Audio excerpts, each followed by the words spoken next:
Olá família, tudo bem? Como vocês estão? Espero que vocês estejam bem. Mais uma semana de Família Nele começando, mais uma semana dos estudos começando. Então espero que vocês já estejam se preparando aí, pega a sua Bíblia, pega o seu caderno de anotações e vamos dar continuidade aos nossos estudos no Evangelho de João. Então, como sempre eu digo, peço para que você possa estar curtindo o vídeo, que você possa compartilhar esse vídeo com mais pessoas e que você possa se inscrever no canal da nossa comunidade, para que a gente possa ganhar cada vez mais inscritos, e você compartilhando o vídeo, mais pessoas podem ter acesso a esse conteúdo e mais pessoas vão crescer cada vez mais no conhecimento da palavra. Amém? Então vamos estar orando para a gente começar? Então feche os seus olhos. Senhor, meu Deus e meu Pai, te agradeço, Pai, por mais esse momento. Deus, te agradeço porque o Senhor é um Deus bondoso, o Senhor é um Deus misericordioso, o Senhor é um Deus que nunca nos deixa só, Deus. Então eu peço para que o Senhor possa estar nos guiando nesse estudo, Pai, que o Senhor possa estar à frente e que não seja nada superficial, mas que nós possamos entender que a Tua palavra é a Tua verdade, é aquilo que o Senhor quis deixar para que nós possamos aprender mais de Ti, Pai. Então é isso que eu te peço, Pai. Já te agradeço, em nome de Jesus. Amém. Amém? Então, dando continuidade aos nossos estudos do Evangelho de João. Então, hoje, essa semana, é a semana do capítulo 9 de João. Então, peço que você possa estar abrindo a sua Bíblia. Evangelho de João, capítulo 9, a partir do versículo 1. Aqui, nós vamos fazer um mix de tanto dos estudos do Evangelho de João, quanto também dos milagres de Jesus, que esse capítulo 9 retrata todo um milagre que Jesus realizou e que nós ainda não estudamos lá na série de milagres de Jesus. Então hoje nós vamos fazer um mix desses dois, tanto do estudo do milagre em si, quanto também do resto das coisas que acontecem dentro desse capítulo, que é bastante interessante e que nós precisamos entender algumas coisas que acontecem aqui, amém? Então vamos lá. Capítulo 9, versículo 1, diz assim: Ao passar, Jesus viu um cego de nascença. Seus discípulos lhe perguntaram: Mestre, quem pecou, este homem ou seus pais, para que ele nascesse cego? Então aqui já começa que Jesus ele estava passando e viu um cego de nascença. Aqui é interessante, uma das primeiras coisas que a gente tem que entender aqui sobre esse milagre que Jesus vai realizar é que esse homem ele era cego de nascença. Os outros cegos que Jesus curou, por exemplo, o cego Bartimeu, ele não era um cego de nascença. Ele já, em algum momento da vida dele, ele enxergava, e por algum motivo ele deixou de enxergar, ele ficou cego, e aí Jesus vem e realiza um milagre para que ele volte a enxergar. Já esse rapaz aqui, esse homem, ele era cego desde que nasceu. Então essa é uma informação importante. Então grava aí e já vai anotando essas coisas, porque mais pra frente a gente vai entender algumas coisas do porquê que essa informação é importante. Então Jesus viu um cego de nascença, e aí os seus discípulos, como Jesus sempre andava com os seus discípulos, eles perguntaram: Mestre, quem pecou, este homem ou seus pais, para que ele nascesse cego? Isso daqui é interessante, essa pergunta dos discípulos de Jesus é interessante. Por quê? Porque existia um senso comum dentro de Israel, que eles acreditavam que quando alguém tinha alguma doença física ou nascia com alguma doença física, seja qual tipo de doença for, eles acreditavam que era por causa de um pecado. Se você adquirisse essa doença física depois que você nasceu, né, mais tarde, era por um pecado seu, ou se você nasceu com esse pecado, era por culpa do pecado dos seus pais. Então isso era uma crença comum, baseado no que é dito pelo profeta Ezequiel, que Deus iria castigar os pecados, né, dos pais nos filhos até a 4ª geração, que é dito. Então é baseado nisso. Mas lá pra frente a gente vai entender um pouco mais sobre isso. Mas só pra gente ter esse plano de fundo, pra entender o porquê que eles falaram isso, que não é uma coisa jogada no ar, mas sim é algo que vem desde sempre, uma crença deles desde sempre. Versículo 3. Aí Jesus responde: Nem ele, nem seus pais pecaram, mas isso aconteceu para que a obra de Deus se manifeste na vida dele. Então aqui Jesus já responde: não é por qualquer pecado, não é porque os pais pecaram ou porque ele pecou, não, mas para que a obra de Deus seja manifesta na vida dele. Então era para o quê? esse momento específico era onde ele iria se encontrar com Jesus e Jesus iria realizar o seu milagre nele, para que esses sinais e maravilhas que Jesus já estava realizando dentro do seu ministério fosse algo como se baseasse ainda mais o ministério de Jesus, fosse alguma coluna forte do ministério de Jesus, que ele curou um cego de nascença. Versículo 4. Enquanto é dia, precisamos realizar a obra daquele que me enviou. A noite se aproxima, quando ninguém pode trabalhar. Enquanto estou no mundo, sou a luz do mundo. Então Jesus está fazendo um paralelo, dizendo que ele veio para trabalhar e para curar todos. Então enquanto ele está aqui, ele vai realizar os milagres, ele vai curar, ele vai salvar, porque esse foi o objetivo principal de Jesus, vir aqui na terra para nos salvar do nosso pecado. Versículo 6. Tendo dito isso, cuspiu no chão, misturou terra com saliva e aplicou-a aos olhos do homem. Aqui no versículo 6 também é interessante, porque Jesus ele pega e cospe no chão. Aí, às vezes, quando você pega e lê de primeiro esse texto, como você não está acostumado ainda com o mundo onde Jesus vivia naquela época, quando Jesus pega e cospe no chão, isso não era algo incomum.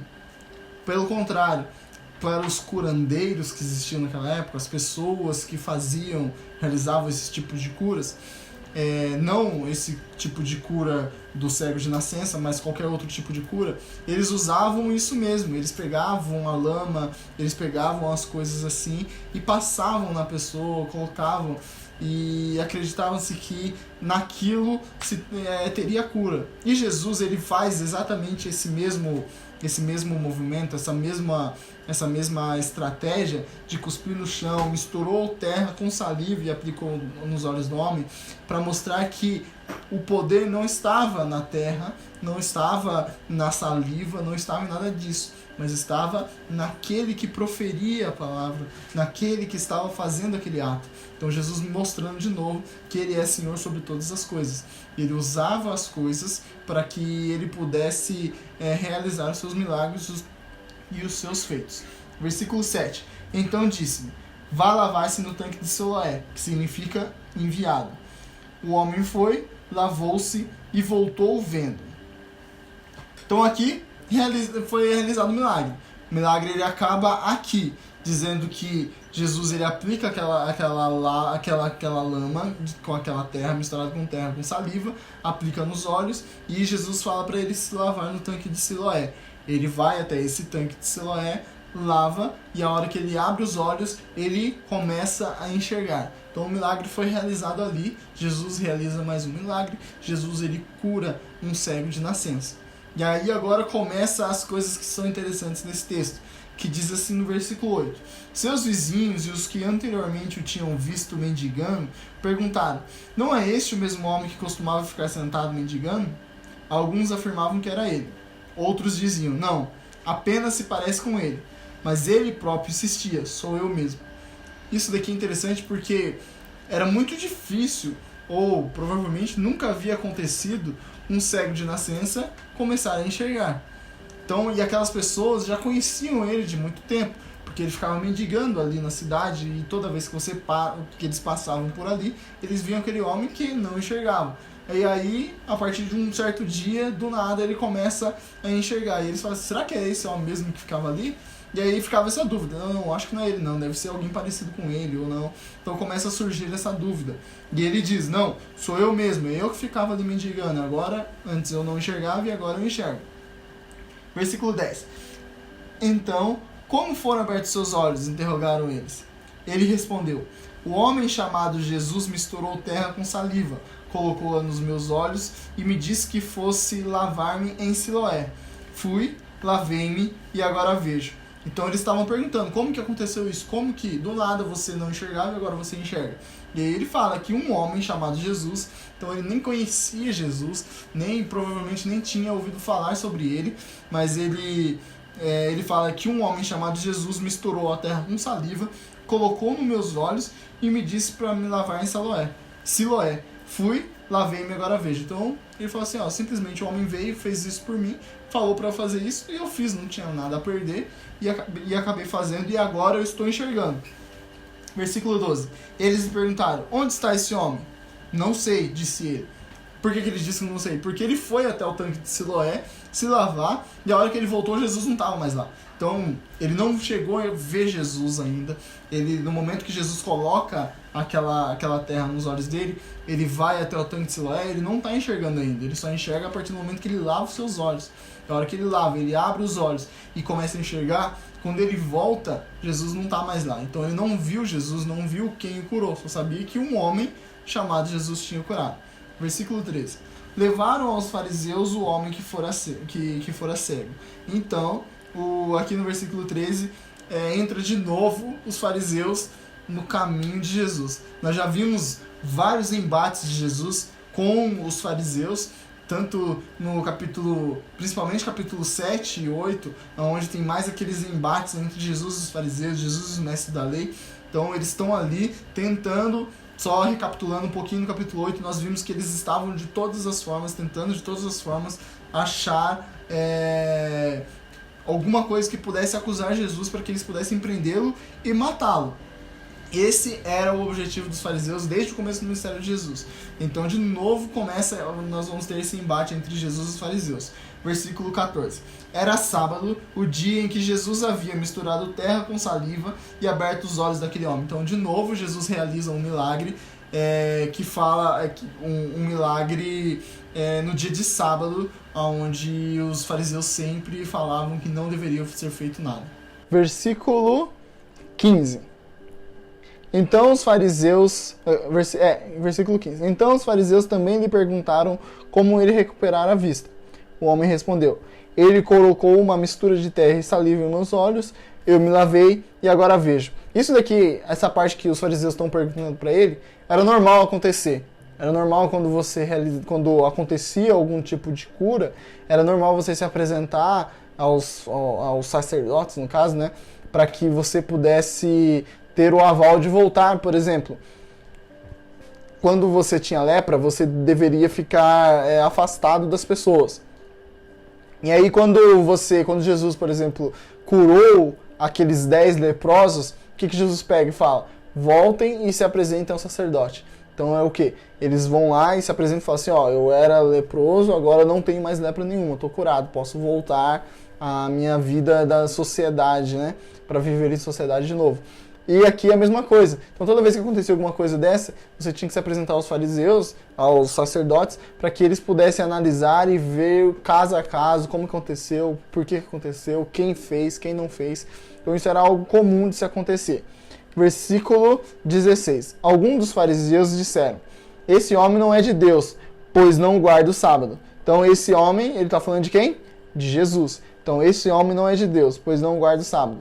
Mas outros perguntavam, como pode um pecador fazer tais milagres milagrosos? E houve divisão entre eles. Então ficava sempre essa dúvida na cabeça daqueles fariseus, daqueles mestres da lei, das pessoas que não acreditavam em Jesus. Como pode esse homem quebrar o sábado, não cumprir o sábado? Como pode esse homem, como eles diziam, blasfemar-se dizendo o próprio Deus e fazer tais milagres? Então ele fala, como pode, versículo 16, a parte B, como pode um pecador fazer tais sinais milagrosos? Essa era a questão que incomodava profundamente os fariseus. Como pode, se esse homem não age em nome de Deus, se esse homem não faz as coisas em nome de Deus, como que ele consegue fazer tais sinais milagrosos? Então sempre havia essa divisão entre aqueles que não acreditavam e aqueles que não conseguiam entender como Jesus conseguia fazer aquilo. Se ele não era o próprio Filho de Deus, se ele não era tudo aquilo que ele dizia, como que ele conseguia? Então a única resposta era o quê? Se ele consegue fazer essas coisas, é porque ele é aquilo que ele diz que é. Ele é o Filho de Deus. Mas é isso que eles não conseguiam acreditar, que eles não conseguiam aceitar essa verdade. Versículo 17. Tornaram, pois, a perguntar ao cego. Então eles voltam a perguntar sobre esse assunto. Que diz você a respeito dele? Então, dele quem? De Jesus. O que você tem a dizer sobre Jesus? Foram seus olhos que ele abriu. O homem respondeu, ele é um profeta. Então, o homem simplesmente dá essa resposta. Versículo 18. Os judeus não acreditaram que ele fora cego e havia sido curado enquanto não mandaram buscar os seus pais. Então, os judeus ali, eles começaram a investigar a vida desse homem. Falaram assim, não é possível que esse homem ele era cego. Deve ser, estão armando alguma coisa aí, alguma coisa para promover esse Jesus aí. Esse homem não era cego. Então, manda trazer os pais dele, que eu quero conversar com os pais dele para saber o que os pais dele têm a dizer. Versículo 19. Então perguntaram aos pais dele, né? É este o seu filho, o qual vocês dizem que nasceu cego? Como ele pode ver agora? Versículo 20. Responderam os pais, sabemos que ele é nosso filho e que nasceu cego. Então eles afirmam que esse homem ele era cego de nascença e que era o filho deles mesmo. Mas não sabemos como ele pode ver agora ou quem lhe abriu os olhos. Perguntem a ele, idade ele tem, falará por si mesmo. Versículo 22. Seus pais disseram isso porque tinha medo dos judeus, pois estes já haviam decidido que, se alguém confessasse que Jesus era o Cristo, seria expulso da sinagoga. Então os pais deles vão lá e confirmam sim que ele é o meu filho e que ele nasceu cego. Mas eles não confirmam sobre quem é Jesus, sobre o poderio de Jesus, se eles acreditavam ou não que Jesus teria feito aquele milagre. Por quê? Porque eles tinham medo dos fariseus, eles tinham medo dos judeus, eles tinham medo daquilo que poderia acontecer. Porque os fariseus já tinham dito que se alguém confessasse Jesus como Cristo, como sendo o ungido do Senhor, como sendo o próprio Filho de Deus, ele seria expulso da sinagoga. E você ser expulso na sinagoga naquela época era uma coisa muito vexatória, era algo que você não teria mais um convívio social adequado para aquela época. Então as pessoas não gostavam, não queriam que isso acontecesse, então eles tinham medo disso. Então por isso que eles falaram que, vai lá e pergunta para ele já tem idade para falar por si só. Versículo 23. Foi por isso que seus pais disseram, idade ele tem, perguntem a ele. 24. Pela segunda vez, chamaram o homem que fora cego e lhe disseram, para a glória de Deus, diga a verdade, sabemos que esse homem é pecador. Então eles já estavam implorando para que esse cego pudesse dizer algo contrário a Jesus. E aí eles acusam Jesus de ser pecador. Falam assim, nós sabemos que esse homem é pecador. E aí ele respondeu no versículo 25, não sei se ele é pecador ou não. Uma coisa eu sei, eu era cego e agora vejo. Ele fala, não sei quem esse homem é, nunca ouvi falar dele. Só sei que antes eu era cego e agora eu estou enxergando. Nunca vi o que ele fez, não sabia o que ele estava fazendo. Só obedeci aquilo que ele falou para eu fazer. E antes eu era cego e agora eu vejo. Eu sou o milagre vivo. Era isso que ele estava dizendo. 26, então lhe perguntaram, o que fez ele a você? Como abriu os seus olhos? Então, de novo, eles estão perguntando. Eles queriam pegar alguma resposta diferente desse homem. Por isso que eles estavam fazendo várias vezes a mesma pergunta. Versículo 27. Ele respondeu, eu já disse e vocês não me deram ouvidos. Por que querem ouvir outra vez? Acaso vocês também querem ser discípulos dele? Então esse homem dá uma cutucada neles. De novo vocês estão perguntando isso? Já disse, vocês que não querem acreditar. 28. Então eles o insultaram e disseram, discípulo dele é você. Nós somos discípulos de Moisés. Sabemos que Deus falou a Moisés, mas quanto a esse, nem sabemos de onde ele vem. Então eles desprezando Jesus, desprezando tudo aquilo que Jesus tinha feito e ficaram extremamente revoltados com a resposta daquele homem. Eles insultaram, eles xingaram aquele homem e falando que discípulo de Jesus era ele, não aquelas pessoas que estavam acusando. Versículo 30. O homem respondeu, ora, isso é extraordinário. Vocês não sabem de onde ele vem, contudo ele me abriu os olhos. Sabemos que Deus não ouve pecadores, mas ouve o homem que o teme e pratica a sua verdade. Então, de novo, aquele homem dá uma lição de moral naquelas pessoas que eram mestres na lei, que estavam ali a vida toda estudando sobre aquilo, estudando sobre os profetas, estudando e esperando e aguardando sobre o Messias. E aí vem um homem que era cego, que provavelmente não, né? Ele nunca havia lido nada, só escutado algumas coisas, o que os pais devem ter contado, mas tudo essa pouca informação que ele tinha já era suficiente para que ele pudesse depositar toda a sua fé em Jesus Cristo e todo aquele conhecimento que os fariseus tinham, eles não conseguiam, aquele conhecimento todo que eles tinham, acabava cegando eles espiritualmente, e mais para frente a gente vai ver isso, que Jesus vai falar sobre isso. Versículo 31. Ninguém jamais ouviu que os olhos de um cego de nascença tivessem sido abertos. Então aqui, João, o apóstolo João, ele afirma que ninguém jamais ouviu que os olhos de um cego de nascença tivessem sido abertos. Então ele foi o primeiro homem lá naquela região a ser curado de uma cegueira que desde quando ele nasceu. 33. Se esse homem não fosse de Deus, não poderia fazer coisa alguma. Então responde aquela pergunta que eles fizeram lá no versículo 16. Como pode um pecador fazer tais sinais milagrosos? Se esse homem não for de Deus, não poderia fazer coisa alguma. Então, os milagres que Jesus fez, os milagres e sinais que Jesus fez, só poderia ter sido feito porque ele vinha do próprio Deus. Esse poder emanava do próprio Deus. E Jesus era o próprio Deus. Jesus é o próprio Deus. E é por isso que ele conseguia fazer todos esses sinais e maravilhas como nenhum outro.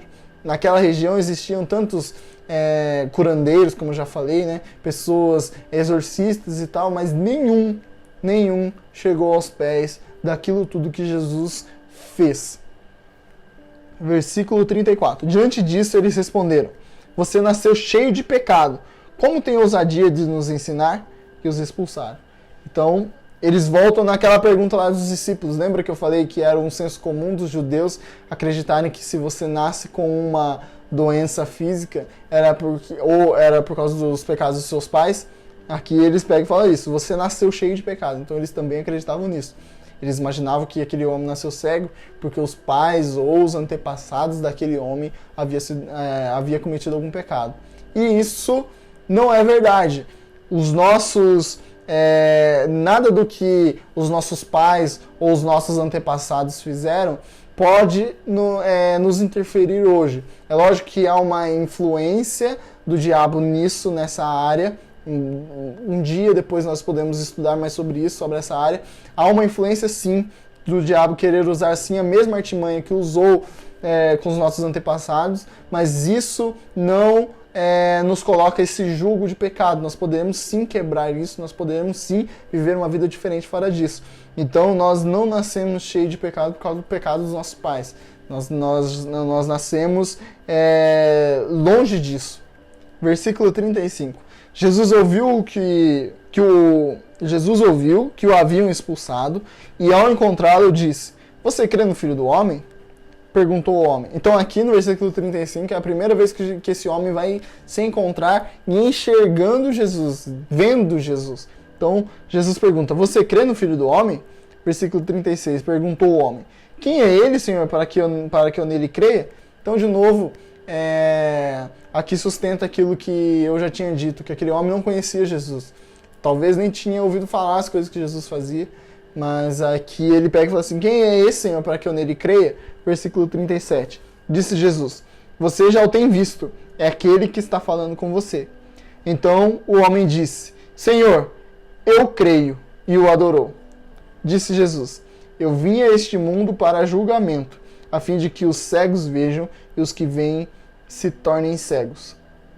Então essa frase de Jesus é interessante. Agora nós vamos falar um pouco sobre isso, que eu vim, versículo 39, eu vim a este mundo para julgamento, a fim de que os cegos vejam e os que veem se tornem cegos.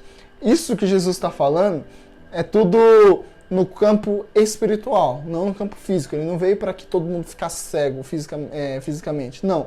No campo espiritual, ele veio para deixar aquelas pessoas que eram cegas voltarem a enxergar, ou passarem a enxergar, e aqueles que estavam enxergando ficassem cegos, que era exatamente o que estava acontecendo com aqueles homens da lei, com aqueles fariseus, que é o quê? Eles estavam cegos espiritualmente. Eles conheciam tudo, eles liam tudo, eles sabiam dos profetas, eles sabiam do que Moisés tinha dito, eles sabiam das leis, eles sabiam de tudo. Mas ao ver o próprio Deus na frente deles, eles estavam cegos espiritualmente. Eles não conseguiam ver aquilo. E as pessoas de fora que não conheciam, aqueles que eram os leigos, né, que não tinham tanto conhecimento quanto os fariseus, os conhecimentos da Torá como os fariseus, eles eram cegos espiritualmente, mas a partir do momento que eles se encontram com Jesus, eles passam a enxergar, eles passam a ver o próprio Deus encarnado ali.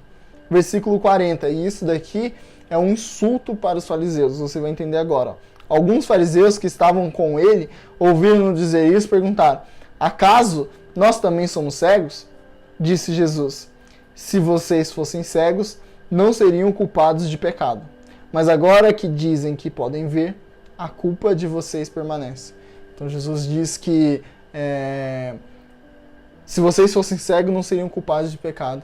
Então vocês se dizem que entendem tudo, e mesmo lendo tudo, e mesmo tendo acesso a todo esse conhecimento, vocês não enxergam, vocês não dão o ensinamento correto, vocês não dão a luz para que as pessoas possam ver. Vocês estão tentando me incriminar por algo do que eu não tenho culpa.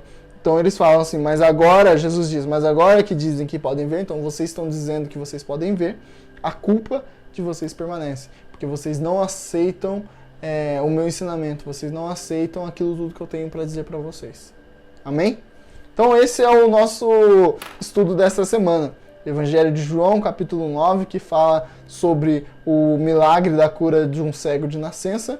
E também Jesus ele pega e fala, tem um embate com os fariseus, e aí fala também sobre a cegueira espiritual. Que essa cegueira espiritual também, às vezes, no dia de hoje, acontece em nossas vidas também. Às vezes Deus está fazendo tantas e tantas coisas nas nossas vidas e nós estamos cegos espiritualmente. Nós não estamos vendo o agir de Deus na nossa vida. Assim como os fariseus não conseguiam enxergar que o próprio Deus estava ali, na frente dele. E que eles acabaram crucificando e matando o próprio Deus. Aqueles que eles tanto veneravam, eles acabaram matando. É até engraçado isso, né? Eles esperavam tanto por aquilo e a hora que chegou eles acabaram matando aquele presente maravilhoso que Deus enviou para eles. Então, espero que vocês tenham entendido, espero que vocês tenham compreendido, espero que vocês se aprofundem mais e que vocês possam ler. Vai lendo esse capítulo de novo, que eu tenho certeza que Deus vai falar ao seu coração, em alguns pontos que talvez eu não tenha falado, mas eu tenho certeza que Deus vai falar contigo. Amém? Que Deus te abençoe em nome de Jesus.